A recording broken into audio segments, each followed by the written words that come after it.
You think pirates were just guys with parrots and eye patches? Think again. These aren't bedtime stories. These are real accounts of chaos, courage, and criminal genius. Straight from the Joe Rogan Experience. From modern-day Somali hijackings to 1700s outlaw legends, Joe's podcast has seen it all. And today, we're counting down the 10 craziest pirate stories ever told on his show. But don't blink, because some of these tales sound too wild to be real. And yet they are. Let's dive in. 10. The Navy SEAL who took on Somali pirates. In one episode, Joe sat down with former Navy SEAL Jocko Willink, and the conversation turned to the infamous 2009 Maersk, Alabama hijacking. Yes, the same one that inspired Captain Phillips. Jocko explained the precision, the pressure, and the absolute chaos of pulling off a rescue operation on a tiny lifeboat in the middle of the ocean against armed pirates. 3 shots, 3 kills, no second chances. Joe was silent for a moment, rare for him, then just said, "That's next level cold."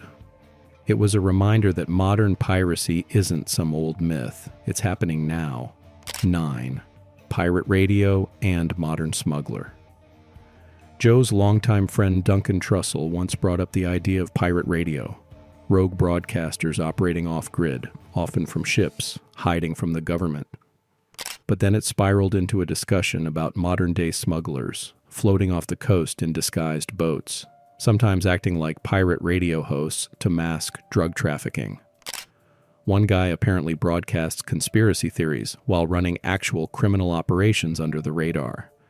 Joe just laughed. Imagine tuning in to some lunatic rant about lizard people, and the whole time, he's got 300 kilos of coke under the deck. 8. Blackbeard's psyops tactics. On an episode with historian Dan Carlin, Joe was fascinated by how Blackbeard, one of history's most notorious pirates, used psychological warfare. The guy would tie slow-burning fuses into his beard so smoke poured off him like a demon. His ship's flag? A skeleton stabbing a bleeding heart. Joe said, "That's not just pirating, that's marketing. He turned fear into a brand." Blackbeard rarely needed to fight. People just surrendered. Talk about influencing the algorithm. 7. The chef who was kidnapped by pirates. In a lesser-known episode, Joe interviewed a traveling chef who had done humanitarian work on aid ships. What started as a trip to deliver supplies turned into a nightmare when their boat was boarded near the Gulf of Guinea. The pirates weren't just after money. They wanted access codes, cargo manifests, and hostage leverage. The chef, locked in a storeroom for 48 hours, surviving off a packet of crackers.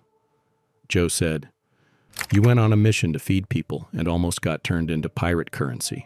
6. Pirates of the Amazon. Yes, the jungle. Most people think pirates equals oceans. But on an episode with adventurer Forrest Galante, Joe discovered the Amazon has its own version of pirates. Armed gangs on speedboats, hijacking supply barges along the river, sometimes miles from civilization. They vanish into the jungle before anyone can respond.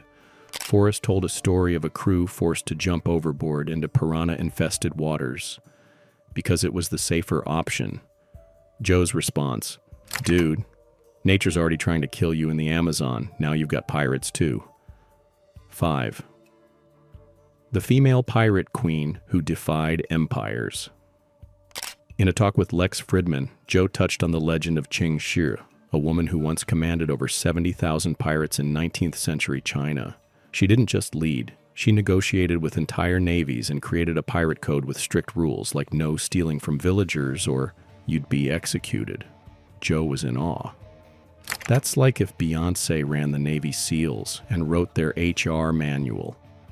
Qing Shi retired peacefully with a government pension. Beat that, Jack Sparrow. The merchant captain who outsmarted pirates. In a marine-focused episode, a retired merchant captain described being tailed by Somali pirates and outwitting them with deception. He had the crew fake radio chatter, making it sound like military support was incoming. They also dumped oil barrels off the back to simulate damage, then cut power to look disabled. The pirates backed off, thinking they were being set up. Joe called it Die Hard at Sea, with less Bruce Willis, more chess master. 3. The pirate submarine. Yes, you read that right, a homemade submarine. Joe once discussed with Mike Baker, ex-CIA, how Colombian drug cartels built semi-submersibles to smuggle cocaine across the ocean. But then came the twist. One of those was captured being used by pirates, not just smugglers. Full crew, armed, and nearly undetectable by radar. Joe leaned in and said, "So these guys are building fighting submarines for pirate missions." Baker just nodded. The future of piracy is DIY engineering. 2. The pirate hacker. On a tech-themed episode, cybersecurity expert Kevin Mitnick talked about how modern piracy isn't all boats and swords. Some of it's digital. One story involved a group of pirates who hacked shipping manifests, rerouted millions in goods, and intercepted cargo without ever boarding a ship. Joe's jaw dropped. Wait, they robbed the port? From a cafe with Wi-Fi? Yup. Today's pirates don't need oceans, just a laptop and bad intentions. The pirate hostage who made friends with his captors. Possibly the most unbelievable story came from a journalist who'd been taken hostage by pirates for over a month, but instead of just surviving, he bonded with one of the pirates. They spoke daily, played cards. The pirate even shared stories about his family and why he turned to piracy. When the hostage was finally released, the pirate gave him a gift, a handmade bracelet. Joe was stunned.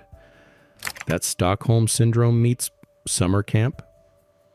It was a raw reminder. Some of these pirates are just products of desperation. So, what do you think? Which pirate story blew your mind the most? Drop it in the comments. And if you made it this far, you're basically a pirate historian now. And hey, if you want more mind-bending stories from the Joe Rogan Experience, hit that like button, subscribe, and ring the bell so you don't miss the next deep dive. Until next time, stay curious, stay skeptical, and maybe avoid international waters for a while.